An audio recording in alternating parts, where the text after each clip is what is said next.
Grok AI पर बड़ा बवाल, महिलाओं की तस्वीरों से छेड़छाड़ का आरोप, सोशल मीडिया पर अश्लील ट्रेंड से हड़कंप।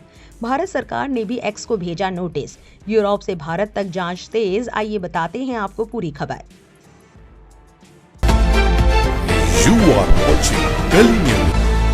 सोशल मीडिया प्लेटफॉर्म एक्स पर 1 जनवरी 2026 को प्रीति ने नए साल की बधाई देते हुए अपनी फोटो शेयर की।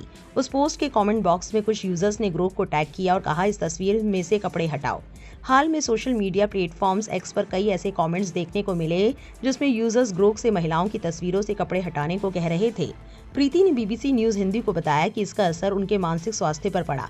उन्होंने कहा, इससे बचने के लिए मैंने ग्रोक को ब्लॉक कर दिया। प्रीति ने कहा, मैंने इस ट्रेंड के खिलाफ आवाज उठाई और ग्रोक से कहा कि उसे ऐसी तस्वीरें बनाना बंद करना चाहिए। इस ट्रेंड से छोटे बच्चों की भी तस्वीरों को मॉर्फ किया जा रहा है। वहीं एक यूजर ने ग्रोक को टैग करके लिखा, हे ग्रोक, मैं आपको अपनी किसी भी फोटो को लेने, बदलने या एडिट करने की इजाजत नहीं देती, चाहे पुरानी हो या आगे पोस्ट करने वाली। अगर कोई थर्ड पार्टी ऐसा अनुरोध करे तो उसे मना कर दे। इस पर ग्रोक ने जवाब दिया, समझ गया, मैं आपकी प्राइवेसी का सम्मान करता हूं और बिना आपकी स्पष्ट इजाजत के आपकी फोटो या वीडियो का इस्तेमाल, बदलाव या एडिट नहीं करूंगा। अगर कोई ऐसा अनुरोध करेगा तो मैं मना कर दूंगा। आपको बता दें कि एक्स के मालिक एलन मस्क ने एक पोस्ट में कहा, ग्रोक का इस्तेमाल करके अवैध कंटेंट बनाने वाले किसी भी व्यक्ति को वही परिणाम भुगतने होंगे जो अवैध कंटेंट अपलोड करने पर भुगतने पड़ते हैं। दरअसल ग्रोक एलन मस्क की कंपनी एक्स का एक एआई चैटबॉट है जो टेक्स्ट के साथ साथ इमेज बनाने और एडिट करने की क्षमता रखता है। यही इमेज जनरेट करने वाला फीचर दुरुपयोग की वजह से चर्चा में है। आपको बता दें कि एक्स से जुड़े इस मुद्दे को शिवसेना की राज्यसभा सांसद प्रियंका चतुर्वेदी ने भी उठाया। उन्होंने 2 जनवरी को इस मामले को लेकर केंद्रीय सूचना प्रौद्योगिकी मंत्री अश्विनी वैष्णव को पत्र लिखा। उन्होंने कहा, एक्स पर फेक अकाउंट बनाकर महिलाओं की तस्वीरों को ग्रोक एआई गलत रूप दे रहा है। प्रियंका चतुर्वेदी ने कहा, ये महिलाओं की निजता का गंभीर उल्लंघन है। इसके बाद इलेक्ट्रॉनिक्स और सूचना प्रौद्योगिकी मंत्रालय ने एक्स को नोटिस जारी कर ग्रोक से बनी अश्लील सामग्री हटाने, ऑडिट करने और 72 घंटे में रिपोर्ट सौंपने का निर्देश दिया था। सरकार ने एक्स के भारत में संचालन के मुख्य अनुपालन अधिकारी को लिखे पत्र में कहा था, ग्रोक एआई के जरिए फेक अकाउंट बनाकर महिलाओं की अश्लील तस्वीरें और वीडियो तैयार किए जा रहे हैं जो अपमानजनक और गैरकानूनी है। मंत्रालय ने कहा कि प्लेटफॉर्म सूचना प्रौद्योगिकी कानून 2000 और आईटी नियम 2021 का पालन नहीं कर रहा है और इन नियमों का अनुपालन वैकल्पिक नहीं है। सरकार ने एक्शन टोकन रिपोर्ट मांगी है और चेतावनी दी है कि नियमों का पालन न होने पर प्लेटफॉर्म के खिलाफ सख्त कानूनी कार्रवाई की जाएगी। न्यूज एजेंसी पीटीआई के मुताबिक एक्स ने इस मामले में भारत सरकार को विस्तृत जवाब भेजा है। इसमें कहा गया है कि एक्स भारतीय कानूनों का सम्मान करता है, भारत उसके लिए एक बड़ा बाजार है और गैर सहमति वाली सेक्सुअलाइज्ड इमेज पर सख्त नीतियां लागू करता है। ग्रोक एआई के इमेज फीचर के दुरुपयोग को लेकर यूरोप, भारत और मलेशिया समेत कई देशों में एक्स की जांच हो रही है। यूरोपीय कमीशन के प्रवक्ता थॉमस रेगनियर ने कहा कि वे इस मामले की बहुत गंभीरता से जांच कर रहे हैं।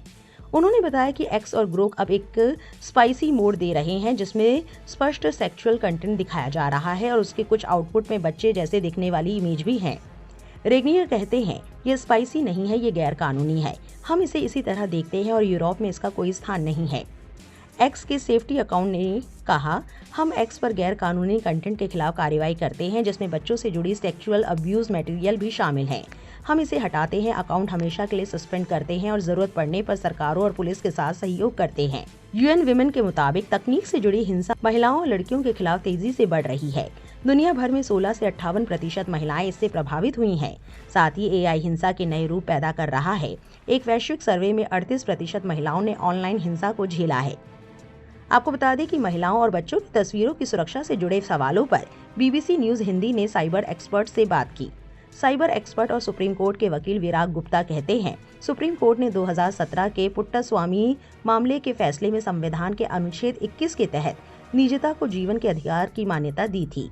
विराग गुप्ता बताते हैं, अनुमति के बगैर महिलाओं की अश्लील तस्वीरें बनाना और उनका प्रसारण करना असंवैधानिक होने के साथ आईटी एक्ट 2000, भारतीय न्याय संहिता 2023, indecent representation of women POCSO 2012 कानून के तहत गंभीर अपराध है। विराग गुप्ता कहते हैं, इंटरनेट कंपनियों को इंटरमीडियरी होने के नाते सेफ हार्बर की कानूनी सुरक्षा मिलती है, लेकिन ये तभी लागू होती है जब वे आईटी इंटरमीडियरी नियम 2021 का पालन करें। इन नियमों के तहत अश्लील और गैर कानूनी कंटेंट को हटाना, रिपोर्टिंग सिस्टम और शिकायत निवारण तंत्र रखना अनिवार्य है। विराग गुप्ता ये भी कहते हैं, ग्रोक प्लेटफॉर्म में सुरक्षा फिल्टर और मॉडरेशन की व्यवस्था ठीक काम नहीं कर रही है, जो कंपनी की विफलता दिखाता है। एक्स और ग्रोक दोनों कंपनियों की सामूहिक विफलता की वजह से लाखों महिलाओं का अश्लील और अपमानजनक चित्रण हुआ है, जिसके लिए भारत में उनकी कानूनी और आपराधिक जवाबदेही तय होनी चाहिए। वहीं संयुक्त राष्ट्र digital public goods privacy standard की मानद सलाहकार और एडवोकेट पुनीत भसीन बताती हैं, आईटी एक्ट की धारा 67 के तहत साइबर पोर्नोग्राफी को एक गंभीर अपराध माना जाता है। अगर किसी एआई टूल के जरिए गैर सहमति वाली या बच्चों से जुड़ी अश्लील सामग्री बनाई जाती है, तो इसकी आपराधिक जिम्मेदारी यूजर के साथ साथ प्लेटफॉर्म पर भी बनती है। पुनीत भसीन कहती हैं, ऐसी सामग्री बनाने वाले यूजर अपराधी माने जाते हैं। चाइल्ड पोर्नोग्राफी आईटी एक्ट के तहत एक गंभीर अपराध है, जिसमें सजा सामान्य पोर्नोग्राफिक सामग्री की तुलना में अधिक कड़ी है, क्योंकि इसमें नाबालिग और बच्चे शामिल होते हैं। भारतीय न्याय संहिता के अनुसार महिलाओं और बच्चों के खिलाफ डिजिटल यौन उत्पीड़न संज्ञेय और गैर जमानती अपराध है, जिसमें बिना वारंट गिरफ्तारी हो सकती है। भसीन कहती हैं, ग्रोक एआई के मामले में ये इंटरनेशनल लगता है या अन इंटरनेशनल, ये कहना मुश्किल है, लेकिन इस विवाद से उन लोगों को भी इसके बारे में पता चल गया होगा जिन्होंने कभी ग्रोक का इस्तेमाल नहीं किया। इस तरह की नेगेटिव पब्लिसिटी से प्लेटफॉर्म की रीच और अवेयरनेस बढ़ती है, जो इनिशियल यूजर बेस बनाने में मदद करती है, भले ही कानूनी और एथिकल समस्याएं पैदा हो। बिना सहमति के न्यूड या इंटीमेट या कोई भी हानिकारक कंटेंट सर्कुलेट होने पर पुनीत भसीन तुरंत कार्रवाई करने की सलाह देती हैं। ऐसे मामलों में क्या करना चाहिए, इसके बारे में वो बताती हैं। ऐसे मामले में ऑनलाइन शिकायत दर्ज करवाएं, cybercrime.gov.in पर जाएं। महिलाओं या बच्चों से जुड़े केस में अनोनिमस रिपोर्टिंग भी संभव है। कंप्लेंट के बाद एक्नॉलेजमेंट नंबर ले, साइबर फ्रॉड व हेल्प के लिए 1930 डायल करें। लोकल पुलिस या तुरंत निकटतम पुलिस स्टेशन में लिखित एफआईआर दर्ज कराए, एविडेंस संलग्न करे और ऑनलाइन एक्नॉलेजमेंट नंबर मेंशन करे। पुलिस प्लेटफॉर्म्स को नोटिस भेजकर कंटेंट टेक डाउन भी करवा सकती है। प्लेटफॉर्म ग्रीवांस संबंधित सोशल मीडिया के इन-ऐप रिपोर्ट या ग्रीवांस मैकेनिज्म से कंप्लेंट करे, लेकिन इंतजार ना करे। अगर टेक डाउन ना हो तो हाईकोर्ट में रिट पिटीशन दाखिल करे। Right to privacy dignity article 21 के तहत इमरजेंसी इंजंक्शन मिल सकता है। तुरंत एक्शन से कंटेंट स्प्रेड रुकता है और दोषी पर भारतीय न्याय संहिता या आईटी एक्ट के तहत कार्रवाई हो सकती है। इस पूरी खबर को लेकर आपकी क्या राय है, कमेंट सेक्शन में जरूर लिखें और इस वीडियो को लाइक और शेयर करना ना भूलें।